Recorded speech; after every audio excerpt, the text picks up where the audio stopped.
BJP नेता सुब्रमण्यम स्वामी ने आज एआईएडीएमके को लेकर बड़ा बयान दिया। 2014 में जयललिता को सजा मिलने पर करीबन 8 महीने तक पनीरसेल्वम मुख्यमंत्री रहे थे। राज्यसभा सांसद सुब्रमण्यम स्वामी ने कहा कि एआईएडीएमके अब टूट जाएगी क्योंकि शशिकला मुख्यमंत्री पन्नीरसेल्वम से जो करने को कहेंगी वो नहीं करेंगे। स्वामी ने यह भी कहा कि अभी तमिलनाडु में बीजेपी के पास कोई बड़ा चेहरा नहीं है। शशिकला उसको हटाने पसंद करेगी क्योंकि जो वो काम उनसे कराने के लिए चाहेगी वो भी वो कर नहीं पाएगा, तो इसीलिए किसी और अपना कोई आदमी को लाने के प्रयास करिए उसी समय पार्टी का। परंतु आज की परिस्थिति में बीजेपी के पास कोई ऐसा व्यक्ति नहीं है जो प्रांत स्तर पर तमिल लोग उसको मानेंगे। तमिलनाडु के मुख्यमंत्री पनीरसेल्वम को स्वर्गीय जयललिता का भरोसेमंद माना जाता है। यही वजह है कि जब भी जयललिता मुश्किल में पड़ी उन्होंने पनीरसेल्वम पर भरोसा किया। जयललिता और शशिकला एक दूसरे को पिछले 35 सालों से जानते थे। शशिकला जयललिता के सबसे करीबियों में शुमार थी।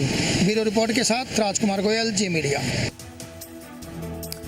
अंतरिक्ष में भारत को एक और कामयाबी मिली है। श्रीहरिकोटा से पीएसएलवी ने रिसोर्ससेट 2A रिमोट सेंसिंग सैटेलाइट को लॉन्च किया। श्रीहरिकोटा के सतीश धवन स्पेस सेंटर से पीएसएलवी C-36 के जरिए रिसोर्ससेट 2A को अंतरिक्ष में भेजा गया। 1235 किलो का सैटेलाइट भारत के जमीनी संसाधनों के बारे में जानकारी देगा। ये जानने में मदद मिलेगी कि देश के कौन से हिस्से में कौन से मिनरल हैं। ये पीएसएलवी की 38वीं उड़ान थी। पीएसएलवी की 36 उड़ान कामयाब रही है। ये सैटेलाइट 5 साल तक सेवाएं देगा। इसे पृथ्वी की कक्षा से 817 किलोमीटर ऊपर स्थापित किया गया। इसमें 2 सेल्फ स्कैनर कैमरे लगे हैं। एक हाई रेजोल्यूशन कैमरा है जो विजिबल लाइट और इंफ्रारेड जोन में तस्वीरें ले सकता है। दूसरा कैमरा मीडियम रेजोल्यूशन वाला है और शॉर्ट वेव इंफ्रारेड बैंड में तस्वीरें लेगा। हिसार स्थित महिला आईटीआई की छात्राओं के भविष्य पर सवालिया निशान लगता नजर आ रहा है। छात्राओं का कहना है कि अच्छा एग्जाम होने के बावजूद सभी को फेल घोषित कर दिया गया। हिसार स्थित महिला आईटीआई की 41 छात्राओं का भविष्य अधर में लटका हुआ है। ये सभी छात्राएं कॉस्मेटोलॉजी डिपार्टमेंट की हैं। इस कोर्स के सेकंड सेमेस्टर की सभी 41 छात्राओं को एग्जाम में फेल घोषित किया गया है। हिसार आईटीआई में बेसिक कॉस्मेटोलॉजी कोर्स की ये छात्राएं और इनके अभिभावक महीने भर से यहाँ के चक्कर लगा रहे हैं। दरअसल सेकंड सेमेस्टर के रिजल्ट में अभी 41 छात्राओं को फेल कर दिया गया है, लेकिन छात्राओं का आरोप है कि ऐसा किसी टेक्निकल एरर या OMR शीट जांच में लापरवाही की वजह से हुआ है। इनका कहना है कि पिछले सेमेस्टर में इनके मार्क्स 80% से ज्यादा थे, जबकि इस बार 10% से भी कम नंबर आए हैं, जो किसी भी सूरत में संभव नहीं है। छात्राएं अब रीचेकिंग की मांग कर रही हैं।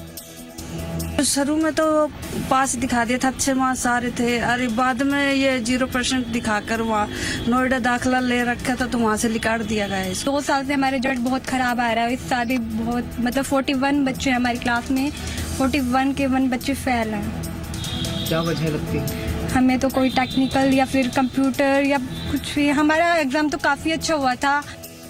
आईटीआई प्रबंधन की तरफ से स्टेट टेक्निकल एजुकेशन ऑफिस को रीचेकिंग के लिए मेल भी की गई है, लेकिन उसका जवाब आने में पूरे 10 दिन लग गए। जवाब में लिखा गया है कि रीचेकिंग या रीवैल्यूएशन का तो कोई प्रावधान ही नहीं है। ऐसे में इन छात्राओं की आवाज उठाने के लिए एक सामाजिक संस्था भी आगे आई है।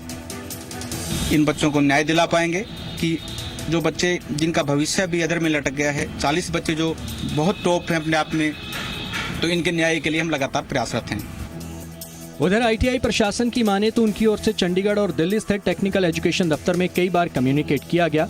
जी मीडिया की टीम ने भी एग्जाम कंट्रोलर से फोन पर बात की। एग्जाम कंट्रोलर ने माना है कि सभी छात्राओं का फेल होना अपने आप में प्रश्न चिन्ह खड़ा कर रहा है, इसलिए रीचेकिंग करवाई जा रही है। रिक्वेस्ट जैसे हमने तो डाली है रिवैल्यूएशन के लिए, तो उन्होंने कहा कि ये हम दिल्ली ही भेजेंगे, तो वहाँ से ही हो पाएगी जब भी होगी। एक साथ सभी छात्राओं का फेल होना अपने आप में भी बड़ी गड़बड़ होने की बात तो कह ही रहा है, साथ ही साथ OMR शीट जांच में हुई बड़ी लापरवाही की कहानी बयां कर रहा है। उम्मीद की जानी चाहिए कि इन छात्राओं के भविष्य पर जो संशय के बादल मंडरा रहे हैं वो जल्द ही छट जाएंगे और इनके जिस तरीके का पेपर हुआ है उसी तरीके के नतीजे भी जल्द सामने आ जाएंगे। कैमरामैन राजेंद्र के साथ महेंद्र सिंह, जी मीडिया, हिसार। हिमाचल में आगामी विधानसभा चुनाव में सोशल मीडिया बड़ा रोल निभा सकता है। हिमाचल कांग्रेस ने सोशल मीडिया पर पार्टी के प्रचार के लिए अपने कार्यकर्ताओं को ट्रेनिंग देना शुरू कर दिया है। सोशल मीडिया की पावर को आज के समय में नकारा नहीं जा सकता। शायद इसीलिए इस बार हिमाचल विधानसभा चुनाव में भी सोशल मीडिया की भूमिका अहम रहने वाली है। शिमला में हिमाचल कांग्रेस की चल रही इस वर्कशॉप का मुख्य मकसद पार्टी कार्यकर्ताओं को सोशल मीडिया की ताकत से अवगत कराना है। प्रदेश कांग्रेस अध्यक्ष सुखविंदर सिंह सुक्खू की माने तो आने वाले विधानसभा चुनावों में पार्टी सोशल मीडिया के जरिए ज्यादा से ज्यादा लोगों को अपने साथ जोड़ने की कोशिश करेगी, जिसके लिए कांग्रेस ने सभी जिला सोशल मीडिया सेल को ट्रेनिंग देने का काम भी शुरू कर दिया है। पार्टी का दावा है कि सोशल मीडिया पर अपनी बात बेहतर तरीके के साथ लोगों के सामने रखा जा सकता है। युवा भारत बन रहा है, नए भारत की सोच को आगे लाना है। उस युवा भारत की सोच में हिंदुस्तान स्तर पर सोशल मीडिया का गठन किया गया है और युवा साथी जहां इसका राजनीतिक तौर पर प्रयोग करेंगे, वहां शिक्षा के स्तर में, सामाजिक स्तर में भी प्रयोग करेंगे। उधर बीजेपी ने कांग्रेस के इस कदम पर चुटकी लेते हुए कहा कि सोशल मीडिया का कांग्रेस तब सहारा ले जब उसके पास किसी एक भी विकास कार्य का आंकड़ा हो। बीजेपी कांग्रेस से ये पूछना चाहती है कि आपको सोशल मीडिया के बारे में कुछ पता है? सोशल मीडिया कोई नीतिगत कार्य नहीं है। सोशल मीडिया एक प्रचार का माध्यम है। उसमें अपने जो सरकार के प्रचार है, जो इन्होंने अपनी उपलब्धियां करी है या कोई विकास कार्य किया है, उसका प्रचार सोशल मीडिया के माध्यम से किया जा सकता है। परंतु 4 साल के कार्यकाल में मुझे ये तो लग नहीं रहा कि इन्होंने कोई विकास का कार्य किया है। हिमाचल कांग्रेस ने अपने सभी सोशल मीडिया सेल को इसके जरिए बढ़ चढ़कर प्रचार करने के लिए ट्रेनिंग देने का काम भी शुरू कर दिया है। मोहित प्रेम शर्मा, जी मीडिया, शिमला। शिमला में डेंटल डॉक्टर्स ने प्रदेश सरकार के खिलाफ मोर्चा खोल दिया है। एबीवीपी भी हड़ताल पर बैठे डॉक्टर्स की मांगों के साथ खड़ी दिखाई दे रही है। 2 दिनों से आंदोलन कर रहे डेंटल डॉक्टर्स को एबीवीपी का भी पूरा समर्थन मिल गया है।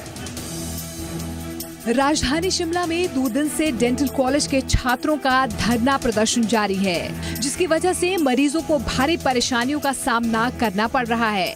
धरना दे रहे डेंटल स्टूडेंट्स बैच वाइज भर्ती नहीं किए जाने से नाराज हैं। उनकी दलील है कि सरकार ने 2013 के बाद से डेंटल डॉक्टर्स के पद पर भर्ती करने की जहमत नहीं उठाई। उनका दावा है कि सूबे में 2000 के करीब छात्र लाखों रुपए खर्च करने के बावजूद बेरोजगार बैठे हैं।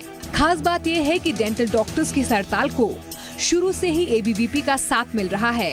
एबीवीपी ने सरकार को चेतावनी दी है कि अगर इस बार इनकी मांगे नहीं मानी गई तो डॉक्टर्स के साथ मिलकर इस आंदोलन को और भी तेज किया जाएगा।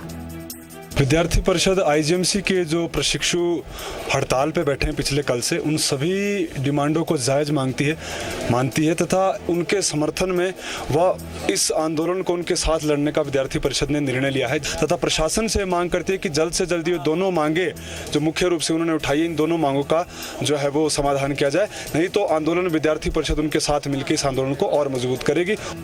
काम रोककर धरना प्रदर्शन करने वाले डेंटल स्टूडेंट्स ने सरकार पर सौतेला व्यवहार करने का आरोप लगाया। डॉक्टर्स ने ये साफ कर दिया है कि जब तक उनकी मांगे नहीं मानी जाएंगी तब तक ये आंदोलन जारी रहेगा। विशाल द्विवेदी, जी मीडिया, शिमला।